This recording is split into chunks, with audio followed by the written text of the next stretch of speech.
జ్ఞానేన రంశమథకర్కశతర్కఖండే సింహాంశమేకమపి తద్వివిధం సమర్చ్య తేన స్వయం తదభవద్గురురాజయోగాత్ శ్రీమండలీకగురుమండనమాశ్రితోహం. వివాహ ప్రకరణం.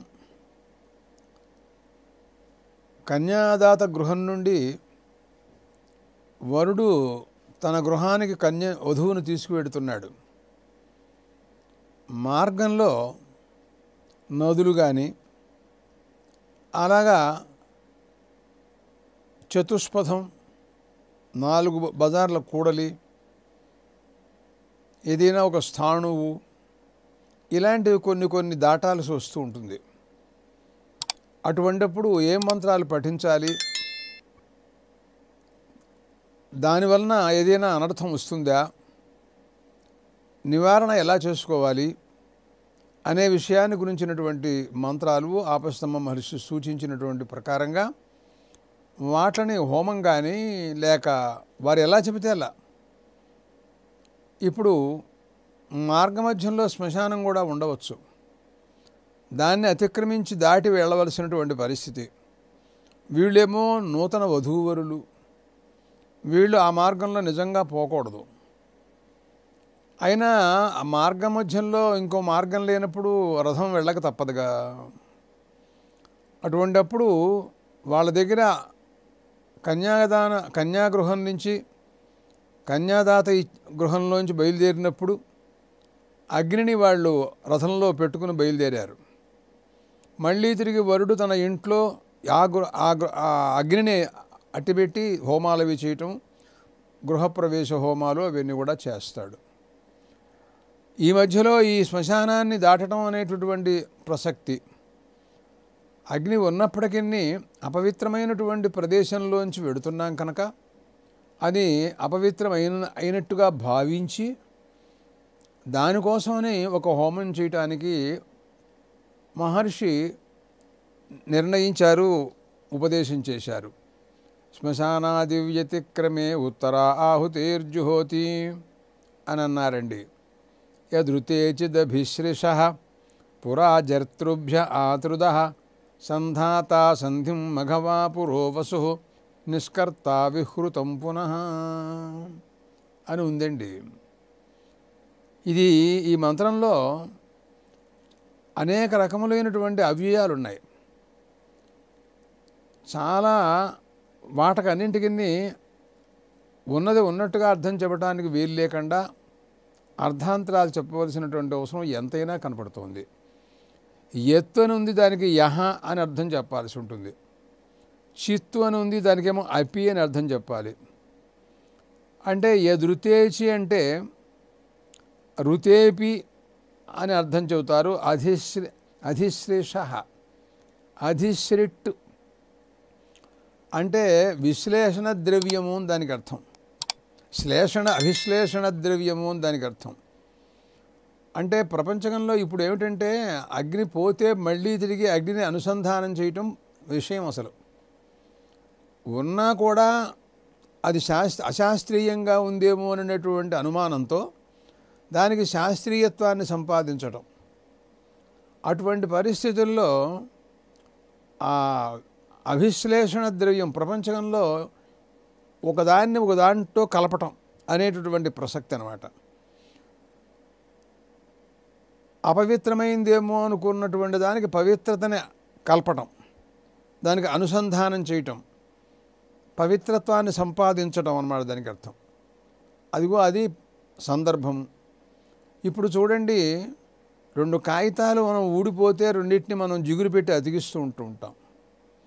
దానికి జిగురు ద్రవ్యాలు లక్క కానీ ఇంకా అనేక రకమైన జిగురు ఇలాంటివన్నీ కూడాను ఉపయోగిస్తూ ఉంటాం. ఒకప్పుడు 2 వస్త్రాలను కుడుతూ ఉంటాం. స్యూతం అంటూ ఉంటాం మనం, దాని పేరు సంస్కృతంలో స్యూతకర్మ అంటారు దాన్ని. ఇలాగా ఒకదానికి కలపటం అంటారు దాని పేరు. ఆతృద్దని ఆతర్దనం దానికి పేరు. దీన్ని కలపటం అని దానికి అర్థం అన్నమాట. సోమయాగ ప్రకరణంలో ఈ ప్రసంగం అంతా వస్తుంది.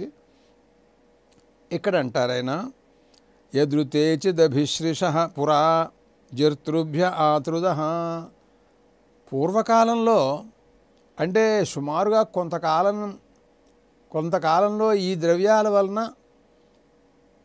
కాగితాలు లేకపోతే వస్త్రాలు ఇవన్నీ సీసాలు ఇలాంటివన్నీ అతుక్కుంటాయి అని ఒక ఊహ చేశారు.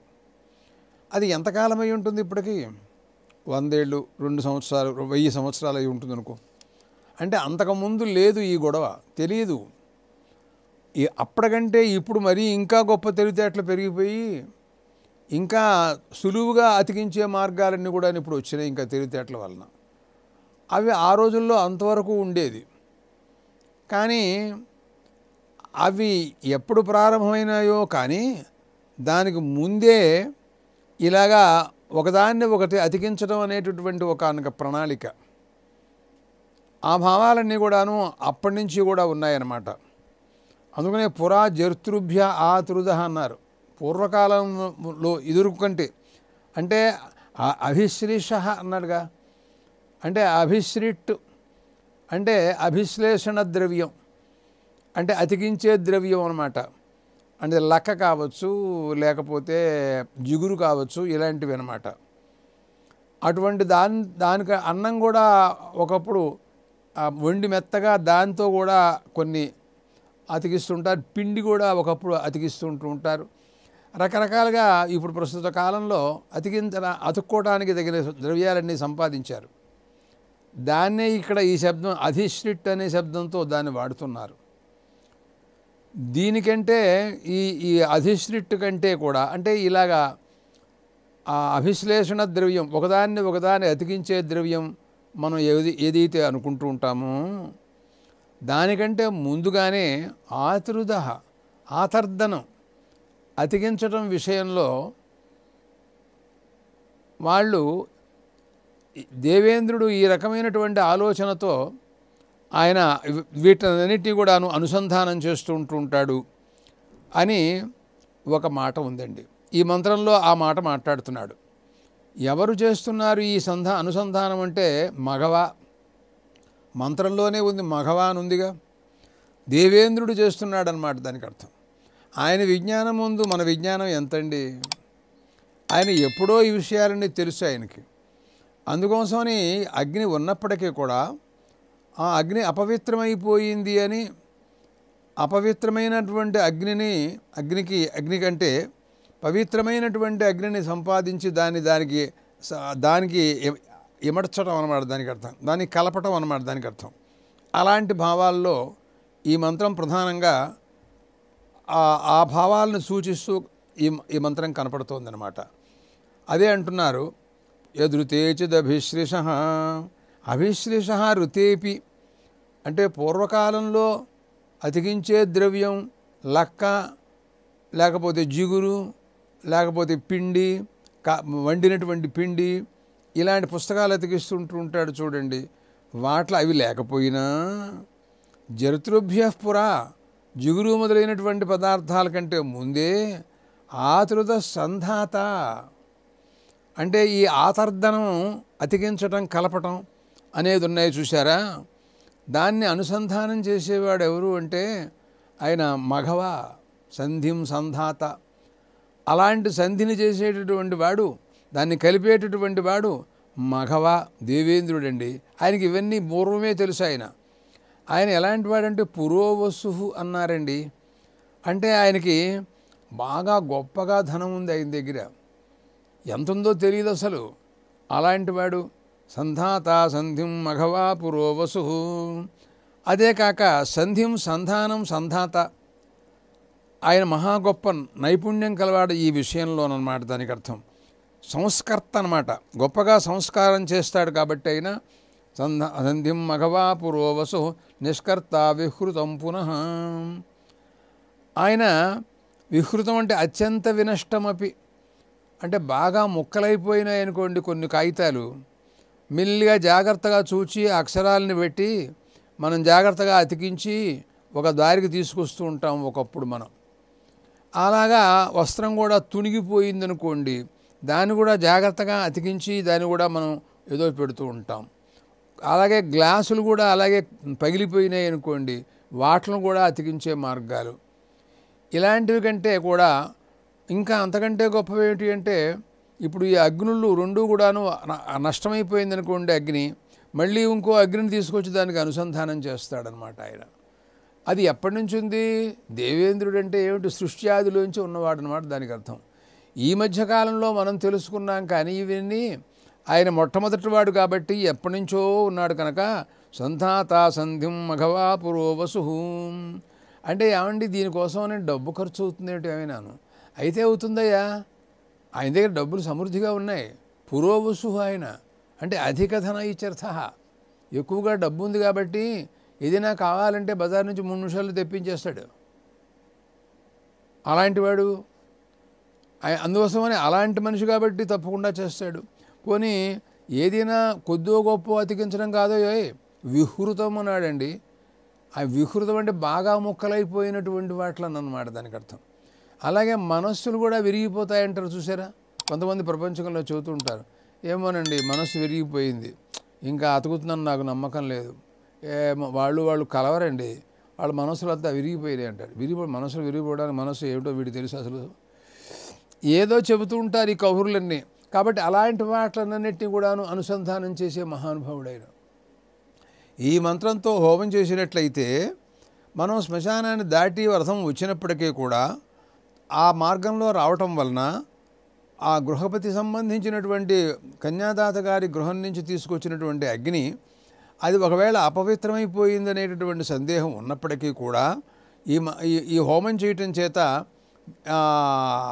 ఆ దోషం పోయి ఆ అగ్ని శాస్త్రీయమైనటువంటి అగ్నిగా అనుసంధానం చేయటం అయిపోతుంది. శాస్త్రీయాగ్నిని ఆ ప్రాచీనాగ్నితో అనుసంధానం చేసినట్టు అయిపోతుంది. దానికి సనుసంధాతగా ఉన్నవాడు దేవేంద్రుడు. ఆయన ఈ రకమైనటువంటి ప్రయత్నాలు ఆయన చేస్తాడు. దానివలన అవి పవిత్రమవుతాయి అని చెప్పడం కోసం ఈ మంత్రం ఈ భావాలన్నీ కూడా చెప్పిందండి.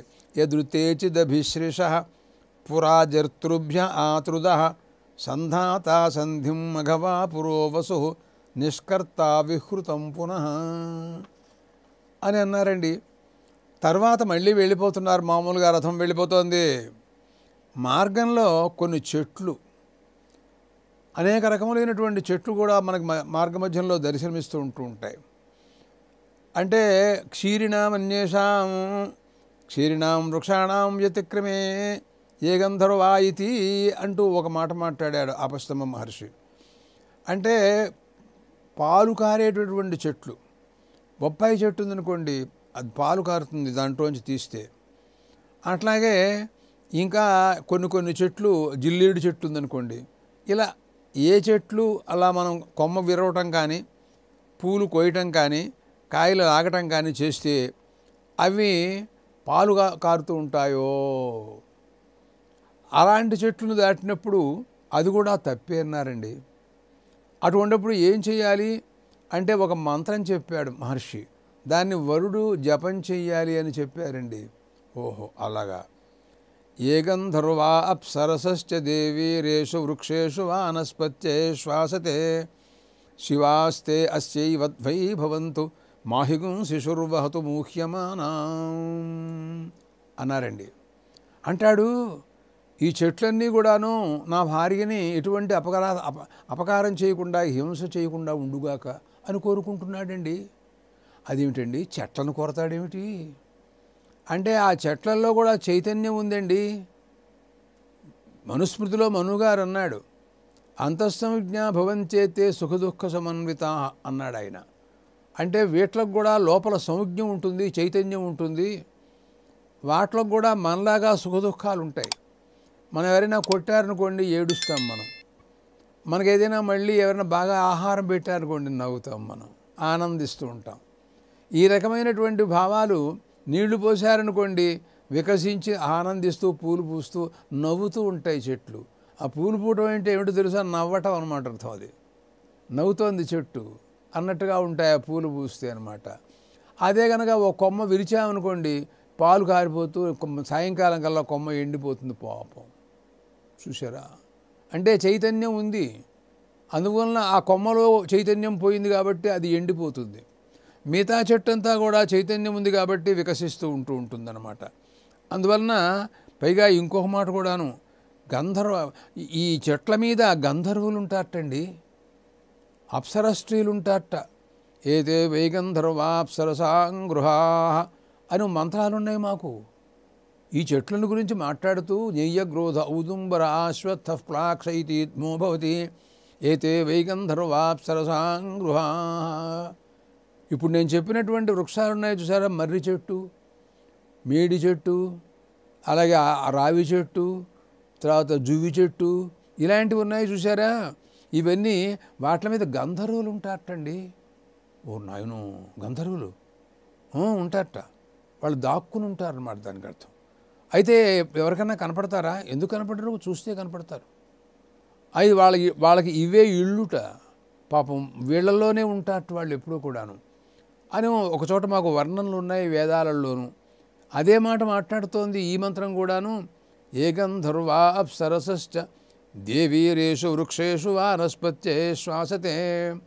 అప్సర స్త్రీలు, గంధర్వులు ఏ వృక్షాల మీద ఉంటూ ఉంటారో. ఏ వృక్షాల మీద అంటే వానస్పత్యములు అని పేరెట్టాడు. వానస్పత్యం అంటే అమరన్ ఏం నిర్ణయించిందో తెలుసా మీకు? వానస్పత్య ఫలై పుష్పాత్ తైరపుష్పాత్ వనస్పతి అనింది. అది అంటే ఆ పూల్లోంచి కాయలు రావాలి.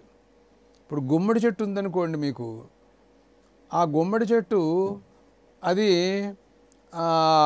ముందు పువ్వు పూస్తుంది. పూసిన తర్వాత దాంట్లోంచి కాయ వస్తుందన్నమాట. అట్లాంటివి ప్రపంచంలో చాలా ఉన్నాయండి. మామిడి చెట్టు ఉదాహరణకి, మీకు గుమ్మడి చెట్టు అంటే ఇప్పుడు ఎక్కడ ఈ టౌన్లలో మనకు అసలు చూడం. ఇంకా బీర చెట్లు అలాంటివన్నీ కూడాను ముందు పూలు పూస్తాయి, ఆ పూలల్లోంచి ఆ కాయలు వస్తూ ఉంటాయి. మామిడి చిగురు, మామిడి పువ్వులు, దాంట్లోంచి మళ్ళీ తర్వాత కాయలు, అలాంటివన్నీ వానస్పత్య అని అంటారు. లేకపోతే తైరపుష్పాద్ వనస్పతి అన్నాడండి. పూలు పూయకుండా హఠాత్తుగా కాయలతోనే ప్రారంభమవుతూ ఉంటాయి కొన్ని చెట్లు, అవి వనస్పతి అంటారు. ఆ పదమే ఇక్కడ వాడాడనమాట. వానస్పత్య శబ్దం వాడాడు. అంటే పూలల్లోంచి కాయలు, ఆ కాయలు పండ్లు అవ్వటం, అంటే ఇంచుమించుగా మామిడి చెట్టు అలాంటివన్నీ కూడాను చెప్పినట్టు అయిందనమాట. అటువంటి వాట్ల యందు దేవతలు ఉంటారటండి. వాళ్ళని అతిక్రమించి వెళ్ళేటప్పుడు వాళ్ళకి నమస్కారం చేసి వెళ్ళాలి, లేకపోతే వాళ్ళు శాపం పెడతారు. మనకి ఈ విషయం రఘువంశంలో కాళిదాసు చెప్పలా? ఆ దిలీప మహారాజు స్వర్గలోకంలోంచి దేవతలకి సహాయం చేసి వచ్చేస్తున్నాడు. ఆయన ఏదో ఒక ధ్యాసలో ఒక దృష్టితో వస్తున్నాడు. ఆ పక్కనే ఉన్నటువంటి కామధేను ఉంటే దానికి నమస్కారం చేయొద్దు, పెద్దలు కనపడినప్పుడు దిగి నమస్కారం చేసి ప్రదక్షిణం చేసి పెడితే ఎట్లా ఉంటుంది? అసలు ఆయన దిగను లేదు, నమస్కారం లేదు, పట్టించుకోకుండా వెళ్ళిపోయినాడు. అప్పుడు అది శపించింది. అలాగా దాని శాపానికి గురైనట్టుగా తర్వాత వశిష్ఠ మహర్షి చెప్పినట్టుగా మనకి కాళిదాసు రఘువంశంలో చెప్పాడు. అందుకోసమని మనం జాగ్రత్తగా ఆ దేవతలను కూడా మనం ప్రార్థించాలి. చూడండి, ఇప్పటికి కూడా రావి చెట్టు ప్రదక్షిణాలు చేయటం అనేది మీరు చూస్తూనే ఉంటారు ఇప్పుడు కూడాను. అది దేవతావృక్షంగా లోకంలో ఖ్యాతి ఉంది దానికి. అందువలన అలాంటి వృక్షాలు ఉంటాయనుకోండి, వాటికి మనం నమస్కారాలు చేయాల్సి ఉంటాం అన్నమాట. అందువలన ఒకవేళ అలా చేయకుండా వెళ్ళిపోయినట్టయితే వాళ్ళ శాపాలు వస్తే మనం అనుకున్న పనులన్నీ ఆగిపోతాయి, తర్వాత సంతానం ఆగిపోతుంది. అవేమీ లేకుండా శివాస్తే అస్యై వద్వై భవంతు మాహిగం శిశుర్వహతు ముహ్యమానాం. నేను ఈ రథం మీద నా భార్యని ఈ రకంగా నేను తీసుకువెడుతూ ఉంటున్నప్పుడు ఈమెకు ఎటువంటి ఇబ్బంది కలగకుండా ఈ మార్గములన్నీ కూడాను, మార్గమధ్యంలో వృక్షాల మీద గంధర్వులు ఉన్నప్పటికీ కూడా ఆ వానస్పత్య దేవతలు కానీ, ఆ దానిపైన ఉన్నటువంటి గంధర్వులు అప్సర స్త్రీలు కానీ మాకు మంగళప్రదమవుగాక అని ప్రార్థనన్నా మనం చెయ్యాలండి. కనీసం ప్రార్థన కూడా లేకుండా వాళ్ళు ఏం చేస్తారు లేవయా, చెట్ల మీద దేవుళ్ళు ఏంటయా, ఎవడు చెప్పాడు మీకు అని ఇలా నాస్తికం కబుర్లు ఉన్నాయి చూసారా. అది మనం మాట్లాడటం తేలికే, రేపొద్దున దాని దుష్ఫలం అనుభవించవలసి వచ్చినప్పుడు ఏడుస్తూ ఉంటాడు మానవుడు. ముందేమో అహంకారంతో మాట్లాడతాడు, తర్వాత ఏమో కాళ్ళబేరానికి వస్తాడు. ఇది లోకరీతి అని అందరికీ తెలిసింది కదా. అందుకోసమని ఆ రకంగా ఇలాంటి చిక్కులు లేకుండా ఉండాలి అని చెప్పుకుంటున్నాడు, ప్రార్థిస్తున్నాడు. ఏ గంధర్వా అప్సరసశ్చ దేవీరేషు వృక్షేషు వానస్పత్యే శ్వాసతే శివాస్తే అస్యైవద్వై భవంతు మాహిగుం శిశుర్వహతు మూహ్యమానం. సరే వెళ్ళాడండి, ఆ చెట్టు దాటాడు. అయ్యా ఇంకా పెడుతున్నాడు. ఏమండి ఎప్పటికొస్తుందో తెలియదండి వాళ్ళ ఊరు, ఎంత దూరం ఉందో ఏమిటో పాపం. అక్కడి నుంచి అరణ్యాలు, కొన్ని అరణ్యాలు పెడుతున్నాడండి, దాటుతున్నాడండి. అదే కాకుండా మరి అరణ్యాలంటే దాని నిండా చెట్లే కదండి, అవన్నీ దాటడం కూడా ఒక రకమైనటువంటి దోషమే. అక్కడ కూడా ఏదైనా పాపాలు రావచ్చు మనకి. ఆ పాపాలు రాకుండా ఉండటం కోసమని కొన్ని ఎడారి ప్రదేశాలు ఉంటాయట. అంటే అక్కడ నీళ్లు కానీ చెట్టు కానీ ఏమీ కనపడవు, అటువంటి ప్రదేశాలు. ఇలాంటి ప్రదేశాలన్నీ కూడా దాటినప్పుడు వాటి వల్ల వచ్చే దోషం ఏదైనా ఉన్నట్లయితే ఆ దోష నివారణ కోసమని ఈ మంత్రాన్ని జపించమని ఆపస్తంభ మహర్షి యొక్క ఆదేశం అండి. యా ఓషధయో యా నద్యో యా నిధన్వాని ఏవనా తేత్వా వధు ప్రజావతీం ప్రత్వే ముంచంత్వగుంహస అన్నాడండి. ఓషధులు ఎన్నెన్ని ఓషధులండి, అవన్నీ కూడా చాలా ప్రభావవంతమైనటువంటి ఓషధులు, కానీ తక్కువేం కాదు. ఒక్కొక్క ఓషధి అదే కదండి మనం ఔషధాలు అని అంటుంటాం.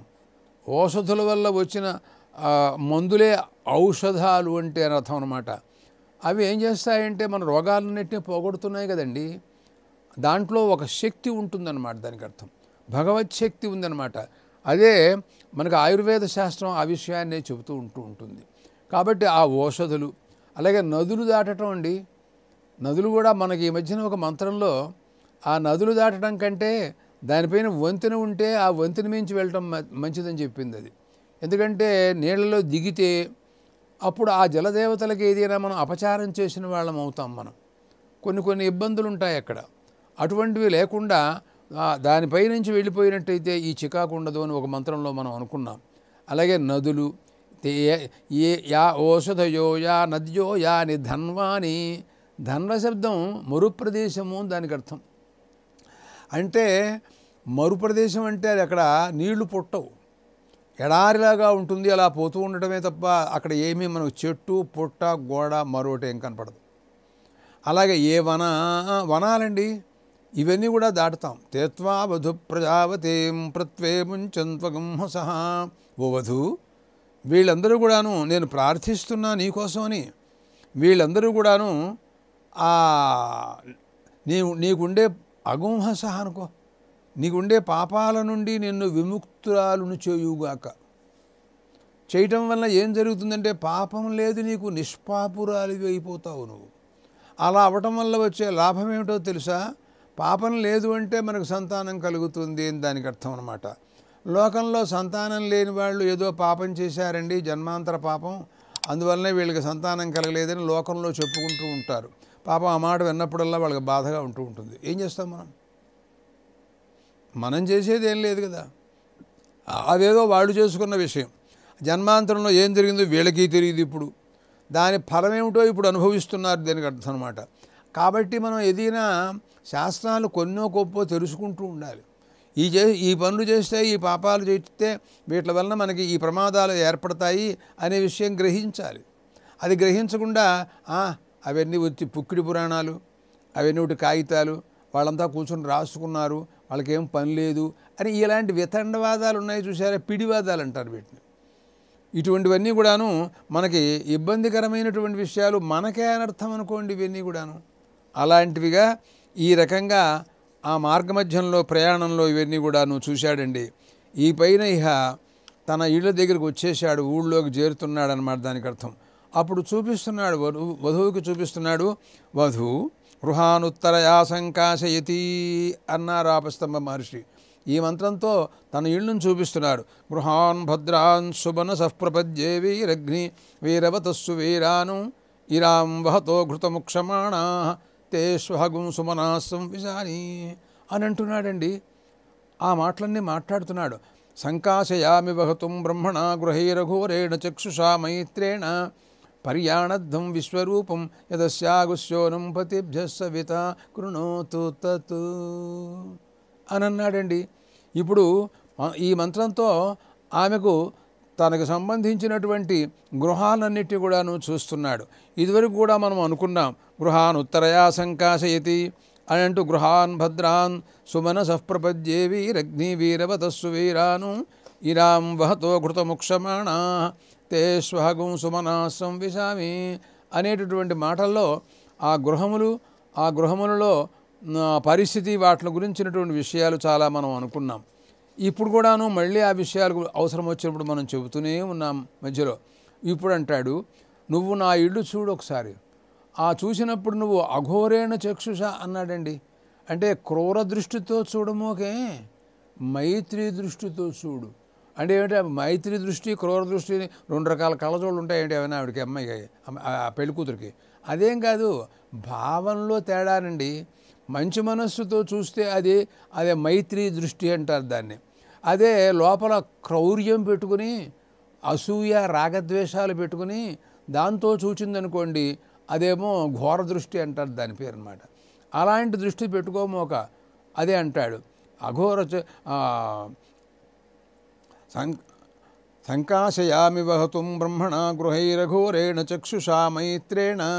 నీకు నేను చూపిస్తున్నాను, నువ్వు దీంట్లో మీ పెద్దవాళ్ళు అంటే మీ తల్లిదండ్రులు మీ బంధువులు ఇచ్చినటువంటి సొమ్ములు ఉన్నాయి చూసావా, వహతు అంటారు దాన్ని.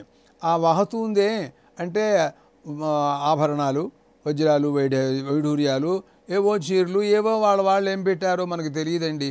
అవన్నీ కూడా పితృకూల లబ్ధం అన్నారనుకోండి, తండ్రి వల్ల వచ్చినటువంటి ఆ ఆస్తి అన్నమాట దానికి అర్థం. మణిముక్త్యాదులన్నీ కూడాను వాట్లన్నింటినీ కూడాను ఇదివరకు దాకా మంత్రాలు చెప్పి ఇంతవరకు నేను కాపాడాను నేను దాని ఇంతవరకు కూడాను. ఈ పైన ఈ రథంలో పెట్టేసేసి ఇక్కడ మళ్ళీ ఇంతవరకు కూడాను కాపాడుతున్నాను.